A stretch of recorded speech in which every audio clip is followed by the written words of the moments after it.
शुक्लां ब्रह्मविचारसारपरमाद्यां जगद्व्यापिनीं वीणापुस्तकधारिणीं भयदां जाड्यान्धकारापहां हस्ते स्फाटिकमालिकां विदधतीं पद्मासने संस्थितां वन्दे तां परमेश्वरीं भगवतीं बुद्धिप्रदां शारदाम्।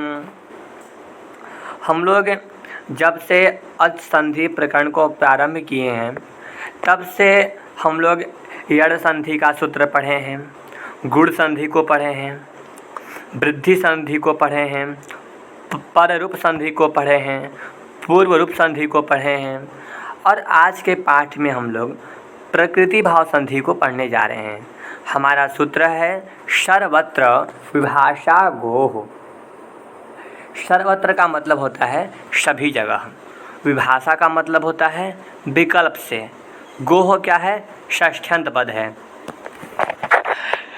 वृत्ति में लिखा हुआ है लोके वेदे, लोक अथवा वेद में जो सर्वत्र है, सूत्र में जो सर्वत्र पद है उसका अर्थ में क्या लेना है, लोके वेदे, लोक अथवा वेद में सभी जगह एक च एगन्तस्य गोः अति वा प्रकृति भावः पदान्ते।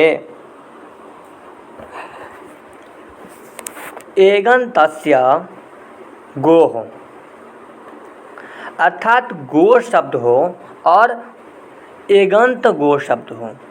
गो शब्द तो हो ही लेकिन एगंत हो, एंग प्रत्याहार उसमें हो, ऐसा गो शब्द, उससे अति का मतलब होता है हर्ष व आकार।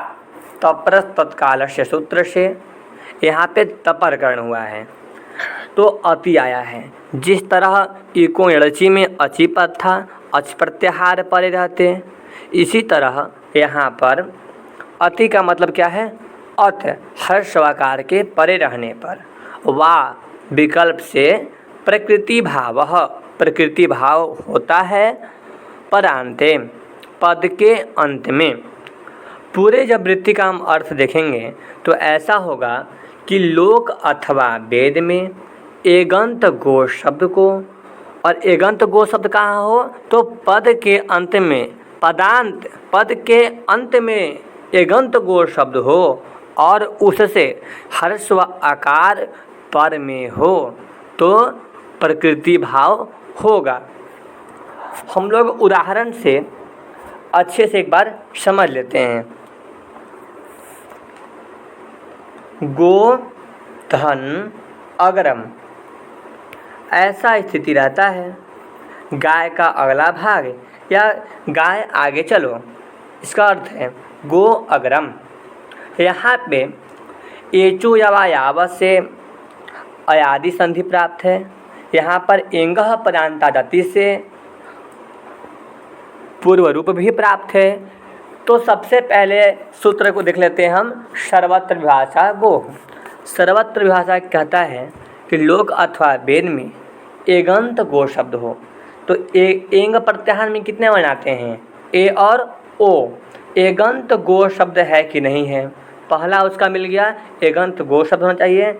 दूसरा शर्त है इसका कि पद के अंत में गो शब्द हो, तो पद है कि नहीं गो, क्योंकि ये षष्ठी का गो है तो ये पदांत भी है, पद के अंत में गो शब्द भी है, तो पदांत भी मिल गया, एगंत भी मिल गया, एंग प्रत्यय में ओ आता ही है, एगंत भी मिल गया और गो शब्द भी मिल गया।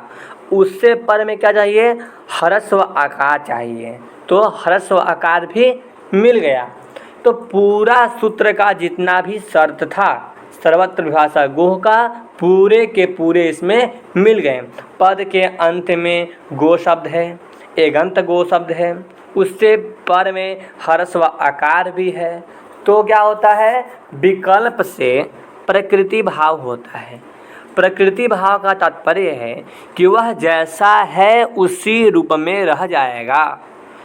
तो गो अग्रम है तो गो अग्रम है तो गो अग्रम ही रह जाएगा।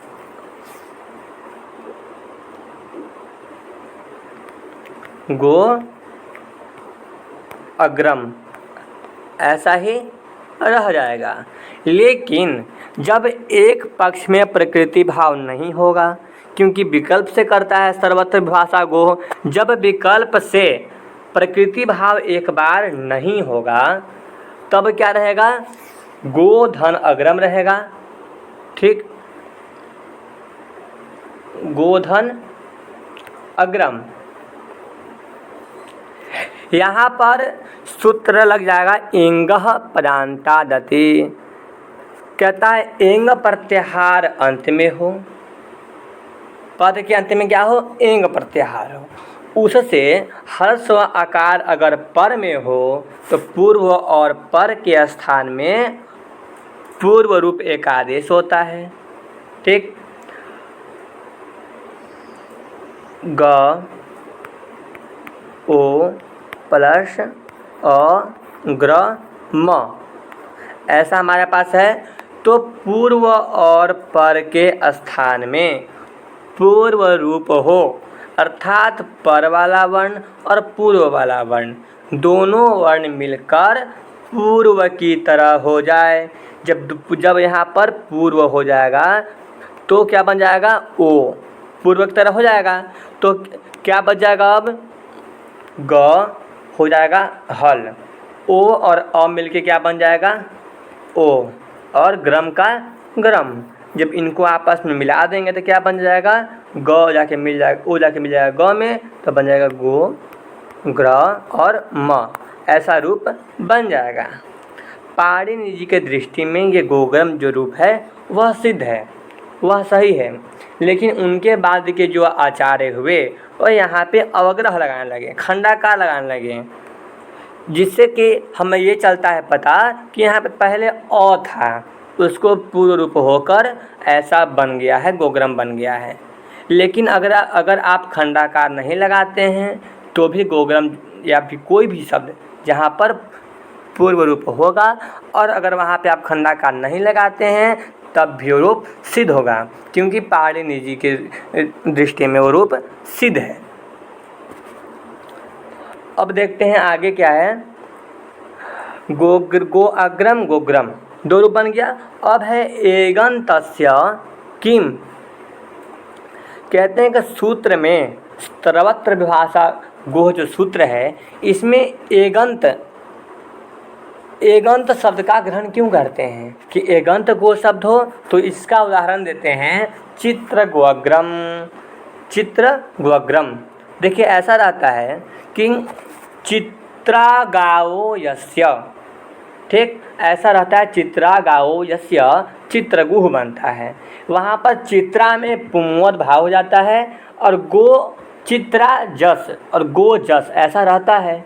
यहाँ पर चित्रा में पुंवद भाव हो जाता है और गो जस में गो स्त्री यो रूप सजना से सूत्र से ह्रस्व हो जाता है। तो क्या बन जाता है, चित्रगु, चित्रगु धन अग्रम, ऐसा स्थिति हमारे पास है, चित्रगु धन अग्रम। अब यहाँ पर अगर एगंत का ग्रहण नहीं करते हैं तो यहाँ पर भी सर्वत्र विभाषा गोह से प्रकृति भाव हो जाता, क्योंकि सर्वत्र भाषा गोह क्या कहता है कि गो शब्द हो, गो शब्द हो, गो शब्द हो तो क्या होता है, प्रकृति भाव होता है।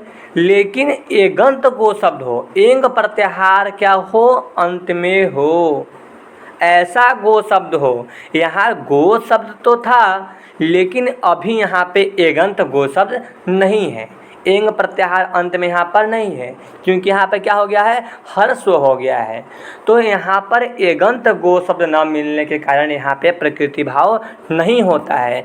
अगर सर्वत्र भाषा गोह सूत्र में एगंत पद नहीं रखते हैं तो अर्थ होता लोक अथवा वेद में गो शब्द को ह्रस्वाकार के परे होने पर प्रकृति भाव होता है। यहाँ पर भी प्रकृति भाव होकर चित्रगु अग्रम ऐसा अनिष्ट रूप बनने लगता। लेकिन एगंत पद का ग्रहण किया गया है अर्थात एंग प्रत्याहार अंत में हो ऐसा गो शब्द, तो यहाँ एंग प्रत्याहार अंत में नहीं है, तो इसलिए यहाँ पर प्रकृति भाव नहीं होता है। तो यहाँ पर इको यड़ची सूत्र से यड़ आदेश होकर उ के स्थान पर व यड़ आदेश होकर चित्रगोग्रम ऐसा रूप बन जाता है, चित्रगोग्रम। अब लिखा है पदांते किम, कहते हैं कि सूत्र में पदांत का ग्रहण क्यों किए कि पद के अंत में गो शब्द हो और वह एगंत हो, ऐसा क्यों कहते हैं। पदांत का अगर ग्रहण नहीं करते तो भी यहाँ पर लोक अथवा वेद में गो शब्द को हर्षवाकार के परे होने पर प्रकृति भाव होता है, ऐसा रूप बनता, फिर भी कार्य चल जाता। तो कहते हैं नहीं, तब काम नहीं चलता। अगर हम पदांत का ग्रहण नहीं करते तब जब गो शब्द रहता और षष्ठी विभक्ति का गस आता, गस में गकार का लसक व तद्धिते से इस संज्ञा होकर अस बचता, गोधन अस।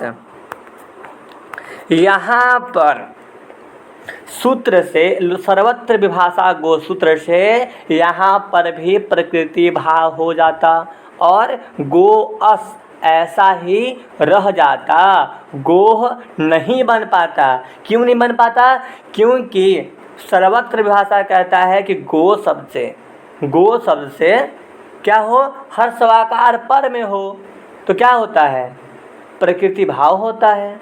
तो अगर यहाँ पे और क्या कहता है कि पदांत में हो, लेकिन यहाँ पर पदांत नहीं है, क्योंकि पदांत उसी को हम कहते हैं जहाँ पर सुप प्रत्याहार अंत में लगा हो चाहे तिंग प्रत्याहार अंत में लगा हो, उसका पद संज्ञा होता है सुप से गंतम पदम से। यहाँ पर गो केवल एक शब्द है, अस एक प्रत्याहार है। जब इन दोनों का अस जाकर गो में मिल जाएगा तब जाकर वह पदांत बनेगा। लेकिन यहाँ पर क्या है, गो शब्द अलग है, अस प्रत्याहार जो है, अस जो विभक्ति है वो क्या है, अलग है। तो इसलिए यह पदांत नहीं है। पदांत न होने के कारण प्रकृति भाव नहीं हुआ। अगर सर्वत्र भाषा गो में पदांत का ग्रहण नहीं करते तो यहाँ भी प्रकृति भाव होकर गो अस ऐसा अनिष्ट रूप बनने लगता। जब यहाँ पर प्रकृति भाव नहीं होता है तब क्या होता है, यहाँ पर तब यहाँ पर गो अस है, यहाँ पर सूत्र लगा देंगे गसी गसोश्च, उससे क्या हो जाएगा, पूर्व रूप हो जाएगा, तो गोश बचेगा, सकार का रूप तो विसर्ग कर देंगे तो गोह बनेगा।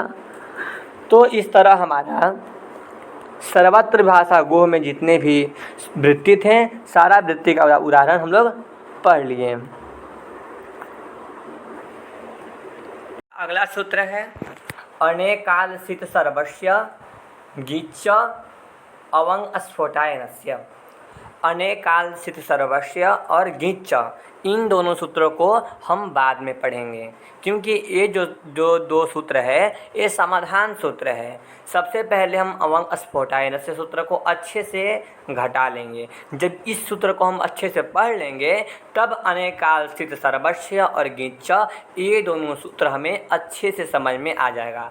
सबसे पहले हम अवंग स्फोटायन सूत्र का वृत्ति देखते हैं। कहता है पदांते एगन्तस्य गोहो अवंग वा अचि। कहते हैं स्फोटायन ऋषि के मत में पद के अंत में अगर एगंत गो शब्द हो और उससे अच प्रत्याहार का कोई भी वर्ण पर में हो तो विकल्प से अवंग आदेश होता है। ये स्फोटायन ऋषि का मत है। ठीक, मान लीजिए पहले के तरह हम गो धन अग्रम ऐसा स्थिति ले लिए। सर्वत्र विभाषा गोह सूत्र का जो अर्थ था वही अर्थ अवंग स्फोटायनस्य का भी है। उसमें था कि अति हर्ष व आकार पर होना चाहिए और इसमें क्या है कि अच प्रत्याहार का कोई भी वर्ण पर में होना चाहिए। ठीक, पदांते एगन्तस्य, पदांत में, पद के अंत में एगंत गो शब्द को, एंग प्रत्याहार अंत में हो ऐसा गो शब्द को, ऐसा गो शब्द भी मिल गया, पदांत भी मिल गया। तो और उससे क्या हो, अच प्रत्याहार का कोई भी वर्ण पर में हो, तो अच प्रत्याहार में अ आता है, ये भी मिल गया। तो क्या हो, अवंग आदेश हो। अब यहाँ पे अवंग आदेश होने लगा तो सूत्र आया, हम लोग अच संधि में पढ़े थे, अलोन्त्यस्य, षष्ठी को निर्दिष्ट करके जो कार्य होता है वह अंत्य अल को होता है। जब यहाँ पे अवंग आदेश होने लगा, अब ये शंका हुआ कि पूरे गो शब्द को अवंग आदेश हो या अंतिम वर्ण को आदेश हो। तो सूत्र आया अलोन्त्य से, कहेगा षष्ठी को निर्दिष्ट करके। षष्ठी क्या है, तो गोह जो है वह षष्ठी है। षष्ठी को मानकर आप जो कार्य को कर रहे हैं वो कहाँ हो, अंतिम अल के स्थान पर हो, अर्थात गौ में जो ओ है उसके स्थान पर अवंग आदेश प्राप्त हुआ। अब हम देखते हैं उसके बाद, अब देखते हैं इसको, अब हम इस सूत्र को देखेंगे अनेकाल सित सर्वस्व का। अब ये सूत्र आ जाएगा, ये सूत्र कहेगा कि अनेक अल शित सर्वस्व, कहता है एक अल से अगर ज़्यादा हो, जो अवंग आदेश हो रहा है इसमें 4 वर्ण हैं, अ व में और अंग। अगर मान लीजिए गाँव का संज्ञा कर भी दिए तो भी 3 शब्द है, अ व अ, तो ये अल है या अनेकाल है, एक अल है या अनेक अल है, तो 3 फिर भी है। इस संज्ञा गाँव का इस संज्ञा करने के बाद भी यहाँ पे 3 वर्ण हैं, अ व अ, तो यह अनेकाल हुआ। तो वही सूत्र में लिखा हुआ है अनेकाल शित सर्वस्व, कहते हैं अनेकाल आदेश हो, अनेक अल वाला अगर कोई आदेश हो रहा हो या शित हो, तालव्य सकार का इत संज्ञा हुआ हो, तो सर्वस्व वह सभी के स्थान पर होता है, अर्थात जो स्थानीय है संपूर्ण स्थानीय के स्थान पर होता है, अर्थात पूरे गो शब्द के स्थान पर अवंग आदेश इस सूत्र से प्राप्त हो गया। तब एक सूत्र अब आएगा गीच, ये सूत्र है अब ये आएगा गीच। देखिए जब आप अष्टाध्याय देखेंगे तो छठे अध्याय के प्रथम पाद के 52 नंबर का सूत्र है अलोन्त्यस्य और 53 नंबर का सूत्र है गीच। अलोन्त्यस्य कहता है षष्ठी निर्दिष्टस्या अंत्यस्याल आदेश स्यात्, षष्ठी को मानकर जो आप कार्य कर रहे हो वह अंतिम अल वर्ण के स्थान पर होता है, तो उसके आगे का सूत्र है 6:53 का गीच। कहता है गीच अर्थात गीत भी, अर्थात अलोन्त्यस्य सूत्र जो कार्य करेगा वही सूत्र गीच भी करता है। कहता है गीच अर्थात षष्ठी को मानकर, तब इसका अर्थ क्या होगा, अलोन्त्यस्य की तरह इसका भी अर्थ कर देंगे कि षष्ठी को मानकर अगर गकार का इस संज्ञा हुआ हो, ऐसा अनेकाल अगर आदेश भी हो तो क्या होता है, अंतिम अल वर्ण के स्थान पे होता है। जैसे इसका हम वृत्ति देख लेते हैं, क्या है, गीत अनेकाल अपि, गकार का इस संज्ञा हुआ हो और अनेकाल अपि और अनेकाल भी हो तो अंत्यस्यैव स्यात्, अंतिम वर्ण को होता है। तो इस तरह गौ में गोधन अग्रम है, यहाँ पे ओ के स्थान पे क्या हो गया, अवंग आदेश हो गया, गकार का ही संज्ञा हो गया, तो क्या हो गया, ग और अव प्लस ये रह जाएगा अग्रम। अ में जो व में अ है और अग्रम में जो अ है, दोनों के स्थान पर आकाश वर्ण देकर दीर्घ कर देंगे तो हो जाएगा अवाग्रम, और गौ में जाके मिल जाएगा तो बन जाएगा पूरा गवाग्रम, गवाग्रम। ठीक, ऐसा स्थिति बन किसके अनुसार बना है, स्फोटयन ऋषि के मत में। पाणिनि जी के मत में क्या बना था, सर्वत्र भाषा गो से गोग्रम गो अग्रम ऐसा बना था। एक बार प्रकृति भाव हुआ था और एक बार पूर्व रूप हुआ था। तो पाणिनि जी के मत में 2 चीज़ बने, गो अग्रम गोग्रम। लेकिन अवंग स्फोटायन ऋषि के मत में क्या हो गया, अवंग आदेश हो गया। तो एक बार बना गवाग्रम और एक बार गवाग्रम बन गया। और एक बार जब नहीं करेंगे, एक बार जब अवंग आदेश नहीं करेंगे, क्योंकि विकल्प से हुआ है, एक बार जब अवंग आदेश नहीं होगा तो गो अग्रम होकर एंग प्रांत जैसे फिर से पूर्व रूप हो जाएगा, तो बन जाएगा गोग्रम। अर्थात गवाग्रम और गोग्रम ये स्फोटायनऋषि के मत में बनता है, गोग्रम और गो अग्रम ऐसा किनके मत में बनता है, पाणिनि जी के मत में।